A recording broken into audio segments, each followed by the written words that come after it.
Social reform moments, சமூக சீர்திருத்த இயக்கங்கள் அப்படிங்கிறது இது வரைக்கும் நான் சொன்ன மாதிரி தமிழ்நாட்டோட வளர்ச்சியை, தமிழர்களின் வாழ்க்கையை ஒரு புரட்டி போட்ட அல்லது அதை மாற்றக்கூடிய வகையில் மிகப்பெரிய சக்தி படைத்த ஒரு விஷயமா மாறுச்சு. ஆரம்பிக்கும் போது எல்லாருக்குமே பார்த்தீங்கன்னா ஒரு தடை இருந்தது, ஒரு தயக்கம் இருந்தது. எல்லாரும் அவங்கள விமர்சிச்சாங்க. பழைய பழக்க வழக்கங்களை, அந்த பழமைவாதம் அப்படி சொல்லப்படுற விஷயங்களை உடைச்சு புதுசாக வரும்போது எல்லாருமே பயந்தாங்க, செஞ்சாங்க எல்லாருமே. பட் ஆனால் அதை பற்றி கவலைப்படாமல் அவங்கள எதிர்த்தாங்க, அடக்க முடக்க முற்பட்டாங்க. அதெல்லாம் இல்லாமல் அவங்க எந்திரிச்சு முயற்சி பண்ணி என்ன பண்ண முன்னுக்கு மற்ற மக்களையும் என்ன பண்ண ஆரம்பிச்சாங்க, முன்னேற்றி கொண்டு போக ஆரம்பிச்சாங்க.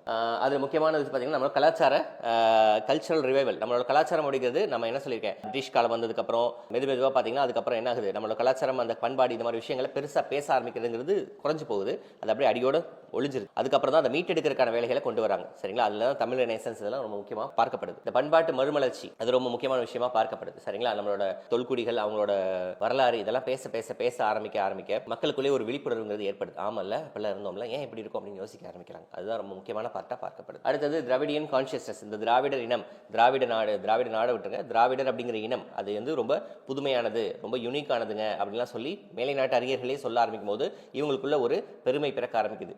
புரியுதுங்களா? அது எல்லாமே மக்களுக்குள்ள ஒரு எண்ண ஓட்டத்தை அதிகப்படுத்துறதுக்கான, ஒரு தூண்டி விடுறதுக்கான ஒரு சின்ன ஒரு திரி தான். அந்த மக்கள் சிந்திக்க ஆரம்பிச்சிட்டாங்கனாலே அப்போ என்ன ஆகும், அந்த சமூகம் வளர்ச்சி அடையும் அர்த்தம். அந்த திராவிடியன் கான்சியஸ்னஸ். சரிங்களா? அந்த ஒரு விழிப்புணர்வு அது ஒன்று கிடைக்குது அவங்களுக்கு. நம்ம ஒரு தனித்துவமான இனம் அப்படிங்கிற ஒரு விழிப்புணர்வு கிடைக்குது. அதுக்கப்புறம் சோஷியல் ஈக்குவாலிட்டி. பிராமணர் அல்லாதோர் அதெல்லாம் இங்கே வராங்க. பிராமணர்கள் அப்போ ஆதிக்கம் செலுத்தி இருந்த போது பிராமணர் அல்லாதோருக்கான கோரிக்கைகளை எடுத்துக்கிட்டு வராங்க இல்லையா, நீதி கட்சி மாதிரி ஆட்கள். சரிங்களா? அது மாதிரி அயோத்திதாசர் மாதிரியான ஆட்கள் எல்லாம் எடுத்துட்டு வரும்போது அவங்களுக்கு இன்னும் ஒரு விழிப்புணர்வுங்கிறது வருது. அப்போ சமூகத்தில் எல்லாரும் சமந்தான், சமூகத்தில் எல்லாரும் சமந்தான் அப்படிங்கிற ஒரு பெரிய ஒரு அறிவு கிடைக்குது. அவங்க இன்னும் கொஞ்சம் வளர்ச்சி அடைகிறாங்க, கான்ஷியஸ் ஆகுறாங்க.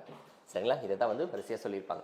அது போக இது எல்லாத்துக்கும் காரணமாகுது பார்த்தீங்கன்னா, எப்படியெல்லாம் அது உருவாகுது பார்த்தீங்கன்னா, நம்மளோட தமிழ் அறிஞர்கள் என்ன பண்ணுறாங்க, பழமையான அழிஞ்சு போன ஓலைச்சுவடியில் இருந்த விஷயங்கள் எல்லாத்தையுமே புக்காக கொண்டு பிரிண்ட் பண்ணி கொடுக்குறாங்க. நம்ம பழைய சிலப்பதிகாரமோ மணிமேகலை மாதிரியான விஷயங்கள், அதுக்கு முன்னாடி இந்த தொன்மையான காப்பியங்கள், அந்த இலக்கியங்கள் இருக்கு இல்லையா, அது எல்லாத்தையும் என்ன பண்ணுறாங்க, மீட்டு எடுத்து கொண்டு எளிய மக்களும் படிக்கிற மாதிரியான விஷயங்களை கொண்டு வராங்க. சரிங்களா? அதன் மூலமாக அறிவு பலருது. அடுத்தது பிரிண்டிங் டெக்னாலஜி. அச்சு இயந்திரம் அப்படிங்கிறது ஐரோப்பியர்கள் வருகை காரணமாக என்ன ஆகுது, அங்கே இருக்க டெக்னாலஜி தொழில்நுட்பமும் இங்கே வருது. அதனால அச்சிட்டு வழங்கக்கூடிய முறை அப்படிங்கிறது வருது மெதுவாக. கோவால் ஆரம்பிச்சு இங்கே தரங்கம்பாடி அந்த அளவுக்கு என்ன நிற்கிது. சரிங்களா? டேனிஷ் மிஷனரிஸ் இவங்களாம் அச்சு இயந்திரங்களை கொண்டு வராங்க. அதன் மூலமாக தமிழ் புத்தகங்கள் என்ன ஆகுது, அச்சிடப்பட்டு மக்களிடையே பரப்பப்பட்டு படிக்கப்பட்டு வாசிப்பு அனுபவம் பெருகுது. அவங்களுக்கு அந்த அறிவுங்கிறது வருது. இந்த மாதிரி ஒவ்வொன்றும் பார்த்தீங்கன்னா, சரிங்களா, அதில் முக்கியமானது பார்த்தீங்கன்னா இந்த 1578 ஃபர்ஸ்ட் தமிழ் தான் யூரோப்பியன், அதாவது நான் யூரோப்பியன் லாங்குவேஜ்.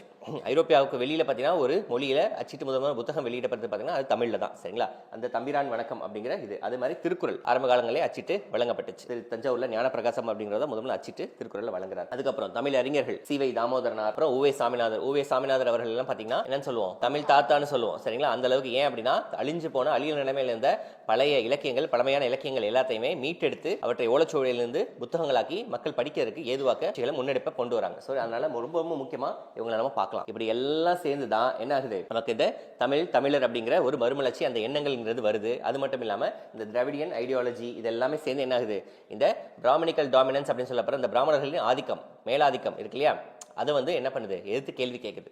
3% இருக்கிறாங்க, 97% பேரை அவங்க என்ன பண்றாங்க, ஒடுக்கி அவங்க வேலையை வாங்க வச்சுக்கிறாங்க. அது மட்டும் இல்லாம இந்த 97% பேர் இருக்கிறவங்களுக்கும் எஜுகேஷன்லயோ இல்லாட்டி அரசு வேலைகள்ல, கல்வியில எதுலையுமே முக்கியத்துவம் கிடைக்கிறது இல்லை, அவங்களுக்கான ரெப்ரசன்டேஷன், போதிய பிரதிநிதித்துவம் கிடைக்கிறது இல்லை அப்படின்னு சொல்லிட்டு மெதுவாக கேள்வி கேட்க ஆரம்பிக்க வைக்கிற மக்கள்.